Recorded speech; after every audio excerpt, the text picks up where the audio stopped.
Pour vivre heureux, vivons cachés, dit le proverbe.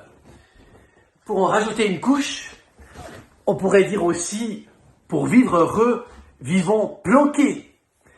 Mais est-ce que c'est vraiment ça la vie? Vivre comme des planqués, ne pas s'exposer aux autres, aux événements, à tout ce que la vie a à nous offrir.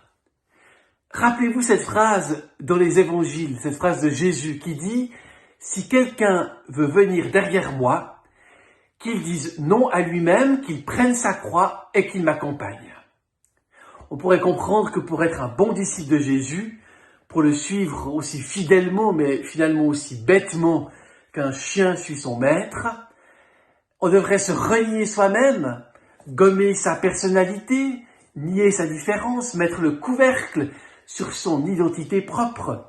Et on se retrouve alors face à un Christ triomphant, dominant, avec derrière lui une masse informe de croyants planqués et crédules.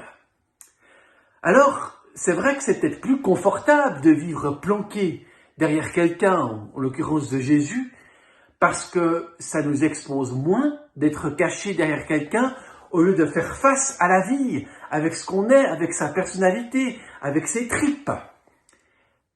Jésus dit, prends ta croix. La croix, c'est le lieu de notre souffrance, de nos chagrins, de nos deuils, de nos échecs, de nos douleurs, de nos doutes aussi. La croix, c'est notre propre mort. Et Jésus nous dit, prends ta croix, ne te laisse pas écraser par elle. Ne subis pas passivement son poids, mais prends-la pour en être le porteur souverain et triomphant. Et une fois que tu l'auras prise avec toi, eh bien, alors tu peux m'accompagner et marcher avec moi.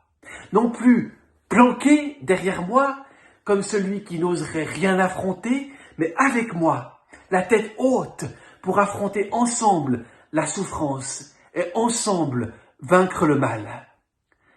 Notre tâche de femme et d'homme est alors de vivre dans ce monde en chrétien adulte, responsable, en femme et en homme debout, parce que nous partageons cette certitude que le mal n'est pas le dernier mot de tout, mais que nous pouvons l'affronter en face, sans peur et sans tomber.